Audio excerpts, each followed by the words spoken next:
जगन्नाथ जी श्री मंदिर छोड़कर जा रहे हैं, पर क्यों? बंगाल में एक भक्त रहते थे, रामदास। उनका नियम था कि हर एकादशी पर वे पैदल बंगाल से जगन्नाथपुरी जाया करते थे।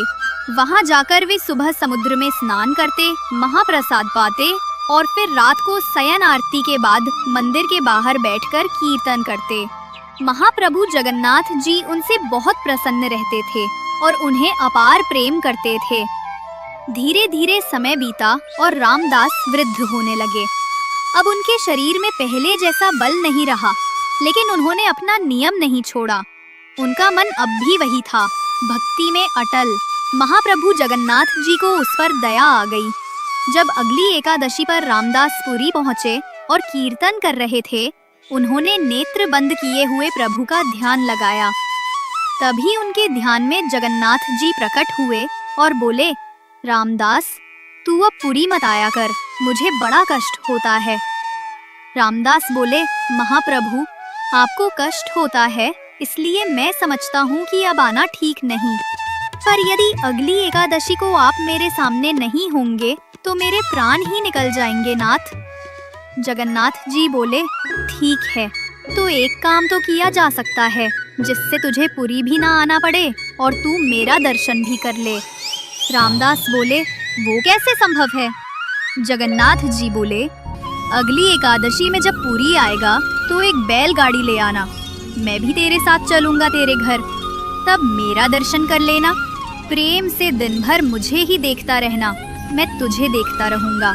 रामदास बोले, अरे नहीं महाप्रभु, आप तो सुख से विराजो, मैं आ जाऊंगा, मुझे कोई कष्ट नहीं होगा। लेकिन जगन्नाथ जी बोले, अब तो हमने मन बना लिया है, मैं तो तुम्हारे साथ ही जाऊंगा, और वो भी अगली एकादशी पर। रामदास खुश भी हुए और दुखी भी। अगली एकादशी जब आई तो रामदास बैलगाड़ी में बैठकर आए। सब पंडा पुजारी बोले, अरे रामदास, आज बैलगाड़ी से आए हो, कुछ विशेष है क्या? रामदास बोले, नहीं नहीं, बूढ़े हो गए हैं ना, इसलिए। रात का समय था, शयन आरती हो चुकी थी। रामदास बैठे थे, प्रतीक्षा कर रहे थे कि कब आएंगे। तभी क्या देखते हैं, पीताम्बरी पहनकर, सिर पर मोर पंख लगाकर साक्षात महाप्रभु जगन्नाथ मंदिर से बाहर आ रहे हैं। और ऐसे ही नहीं आ रहे, अपने सब अंग वस्त्र एक पोटली में बांधकर रामदास के समीप आ रहे हैं। रामदास ने कहा, फिर सोच लो, चलना है कि रुकना है?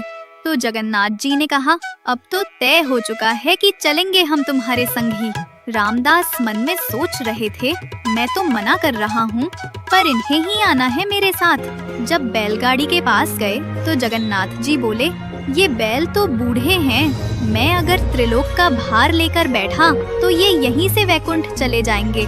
भोले रामदास बोले, अब तो यही मिला मुझे, इसी से काम चला लो। जगन्नाथ जी ने कहा, ठीक है। जैसे ही उन्होंने हाथ फेरा बैलों के ऊपर, वैसे ही दोनों बैल तंदुरुस्त हो गए। जगन्नाथ जी बोले, हटो, हम चलाते हैं, ये हमारी काम की है।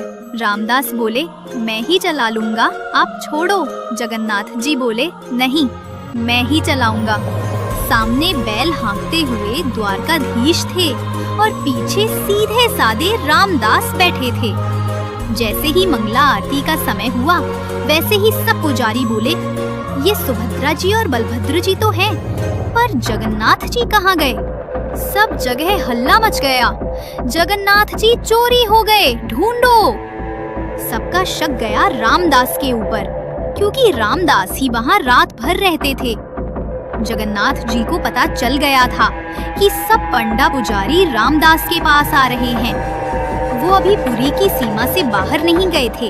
तो जगन्नाथ जी ने कहा, रामदास, तुम मुझे कहीं छिपा दो, सब पंडा पुजारी आ रहे हैं तुम्हारे पास। पास में ही एक तालाब था, उसके पीछे एक गुफा जैसी बनी थी।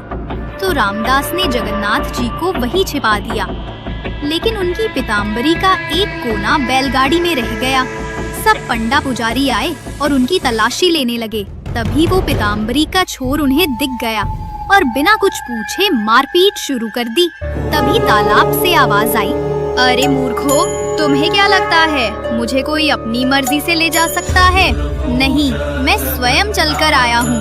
तभी क्या देखा, जगन्नाथ जी के श्रीअंग से रक्त बह रहा है और पूरा तालाब रक्तमंडित हो गया है। सब बोले क्षमा कर दो महाप्रभु।